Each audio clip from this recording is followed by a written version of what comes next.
So we're looking at our workbook for Unit 1.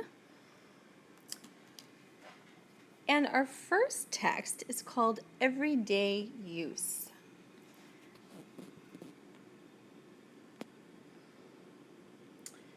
Everyday Use by Alice Walker.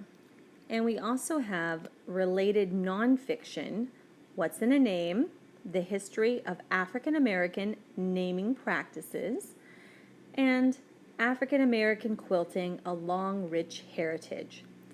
So this first text is a story, and it is in your textbook. And these two articles are related to it, but they're nonfiction, they're informational, and they are not in your textbook.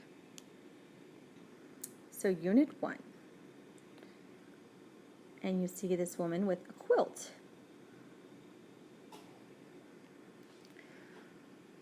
What makes something valuable? The word value means different things to different people. For example, an old vase might be worth a lot of money or have high sentimental value. And sentimental value means it's special to you. It's not worth money, but it's personal. You have feelings about it. It's sentimental. Okay. To some, the vase, it might have great historical, cultural, or artistic value. But others might think it's a useless piece of junk. Okay, so going back through this, if we're talking about a vase, so we've got a vase. Oh, there's my vase. It's very modern. A vase for flowers, let's say. Okay, so there's my vase. Some might say the vase is worth a lot of money, or it might have sentimental value, right? That's a heart. It might have great historical, cultural, or artistic value, but some might think it's just junk. Throw it away. Often, people disagree over the value they give to an object. Or they may agree that an object is valuable, but not for the same reasons. Some might say it's valuable because it's worth money, because of their feelings, because of history, culture, or art. So sketch it. Sketching means draw. If you could save only one precious possession of yours from being destroyed or left behind, what would you save? Okay, let's say there's a fire. God forbid. There's a fire in your house. You have to get out. You can take one thing, not people or pets, but an object. What's the one thing that you're going to grab before you run out the door for your life? Draw it. What would that one thing be? Write a short description of it and explain why it's valuable to you. So here's your drawing space. And here's your writing space. I'll give you 3 minutes.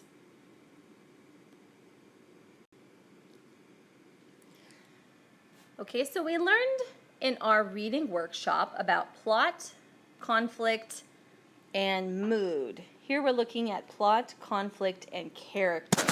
Actually, we learned about plot, setting, conflict, and mood. So these are all elements in fiction. Plots, characters, and conflict are parts of a story, and they all play a role in holding your interest, making it interesting to the reader. Study the following terms and the diagram to help you understand what makes a story worthwhile. Okay, so plot is what happens in a story. A plot usually includes 5 stages. Remember this, right? Exposition, rising action, climax, falling action, resolution. The 5 stages. It also has characters. They are the people, the animals, the imaginary creatures. that take part in a story. The character's behavior affects what happens. Conflict is a struggle between opposing forces. Conflict, okay? The plot of the story is driven by conflict, okay? So you can say conflict is the car that's driving the story, okay? So the story is driven by the conflict. Okay. The conflict can be internal, taking place within the mind of a character. It can also be external, between a character and an outside force, such as nature. It could be another character, society, or nature as that outside force. Okay, so plot, characters, and conflict. Internal conflict, external conflict. And here's the plot again from our reading workshop. The exposition introduces the setting, the characters, and the conflict. And remember, we also get mood established in the exposition. Okay, then we have rising action. Shows how complications intensify the conflict and build suspense. Climax is the turning point and the moment of greatest suspense. It makes the outcome of the conflict clear. And falling action eases the suspense. It reveals how the main character resolves the conflict. And the resolution reveals the final outcome, and it ties up loose ends.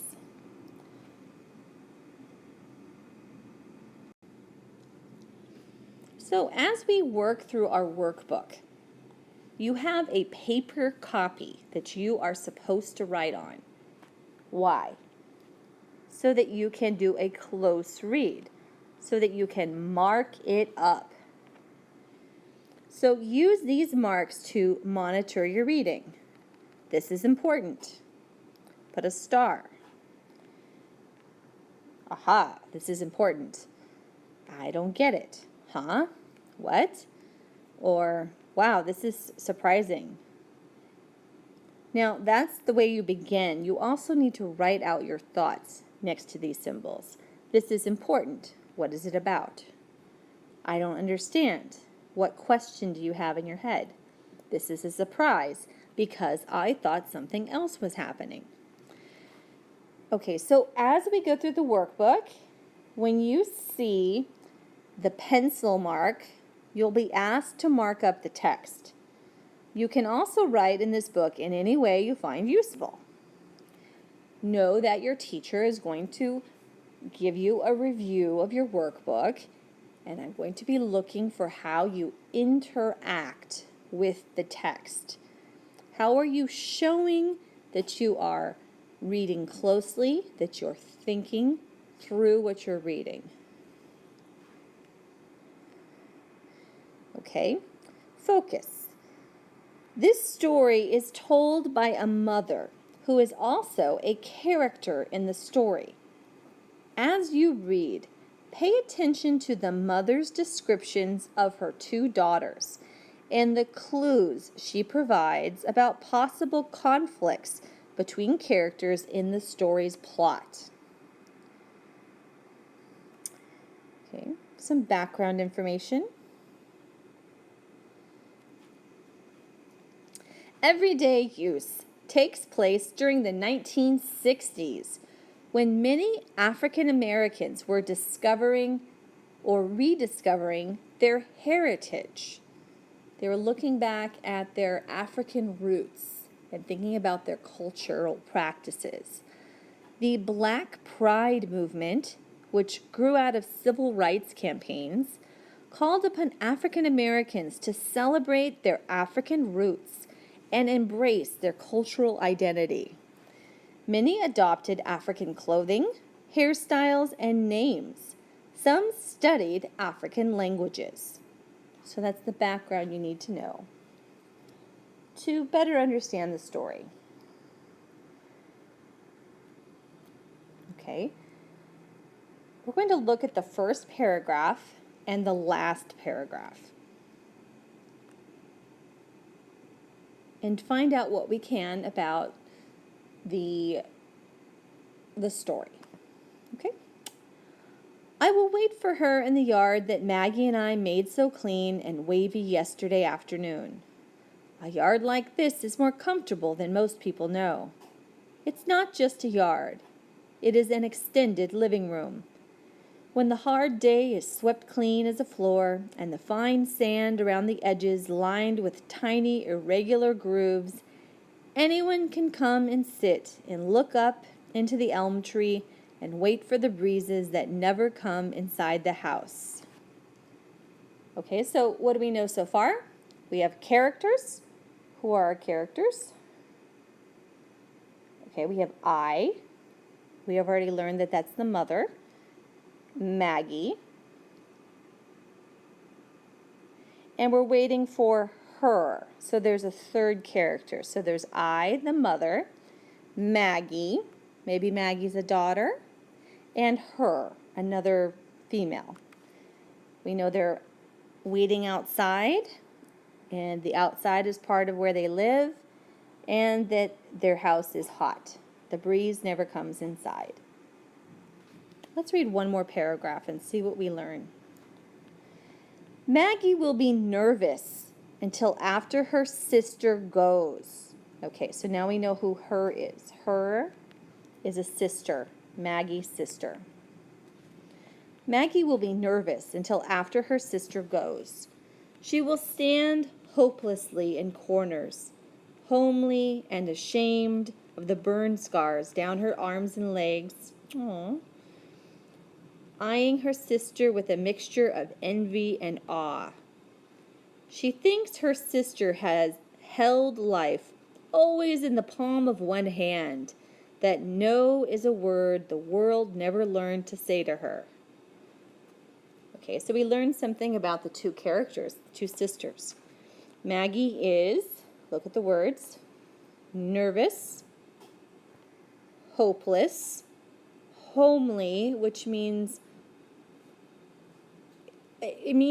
almost ugly, very plain looking, homely. She's ashamed.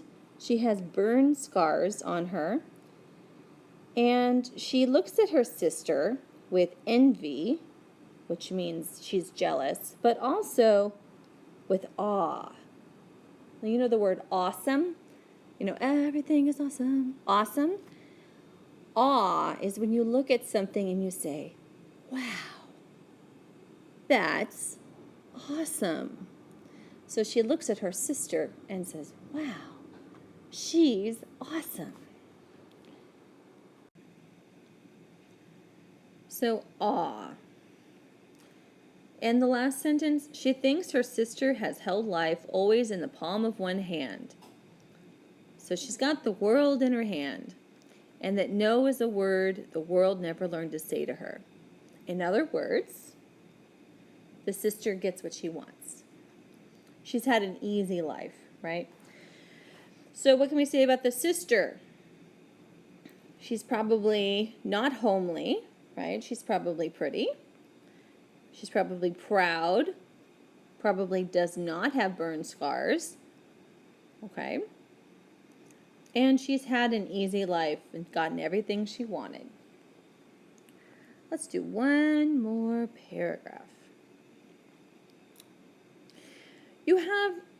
You've no doubt seen those TV shows where the child who has made it is confronted as a surprise by her own mother and father, tottering in weakly from backstage.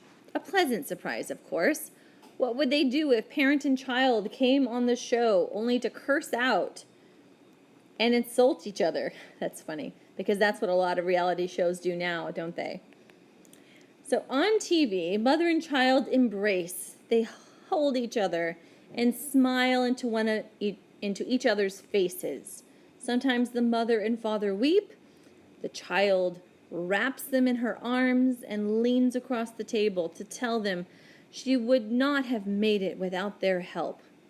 I have seen these programs. So I'm assuming that this is not what's going to happen.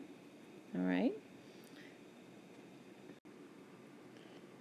When we look at the next page, the next paragraph where it says line 20, we get the name of the sister, and her name is Dee. Sometimes a dream in which Dee and I are suddenly brought together on a TV program of this sort. Out of a dark and soft-seated limousine, I am ushered into a bright room filled with many people. So a dream that the mother has where the pretty, happy daughter, right, the successful daughter, and she are on a TV show. And she says Johnny Carson, which used to be, who is it now? Who knows? I think it's, anyway, The Late Show. It used to be with Johnny Carson. It's with someone else now because Johnny Carson's dead. It's been a long time.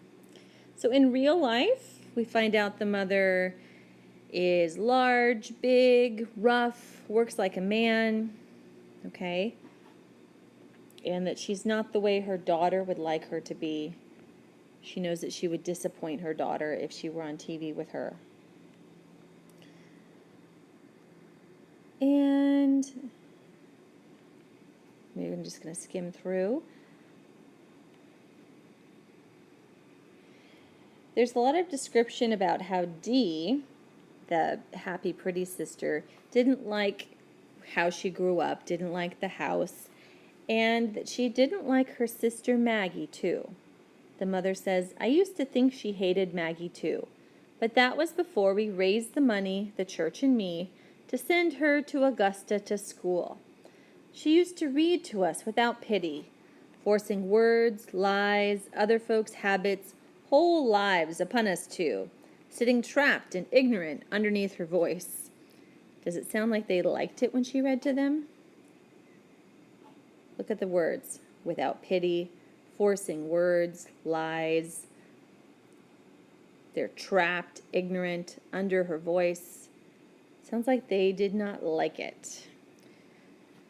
She washed us in a river of make-believe, burned us with a lot of knowledge we didn't necessarily need to know, pressed us to her with the serious way she read, to shove us away at just the moment, like dimwits we seemed about to understand. Dee wanted nice things. Okay. And we go to the next. I never had an education myself. And then there's some history here about the fact that when she was growing up, okay, the African American people, there was a lot of prejudice against them. They didn't ask questions. They just did what they were told, and things were not fair. She did not get an education. Okay.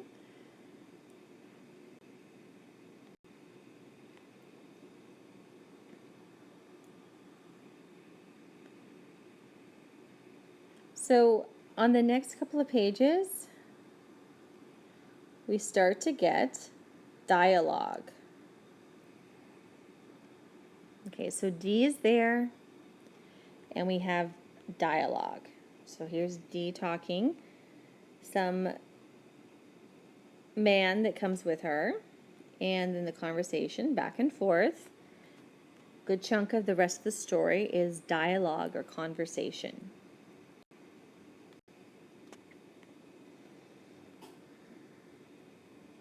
Okay, as you see, more conversation. Then we have a big space here. Okay, we're asked to pause and reflect. Okay, more conversation.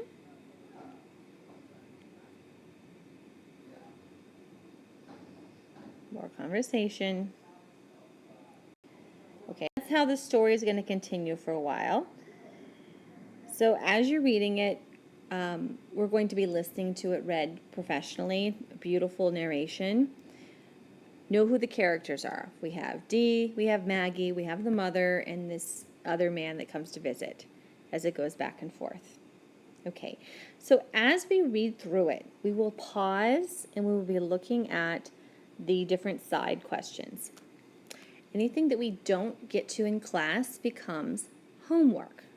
So let's keep our time tight and do as much as we can.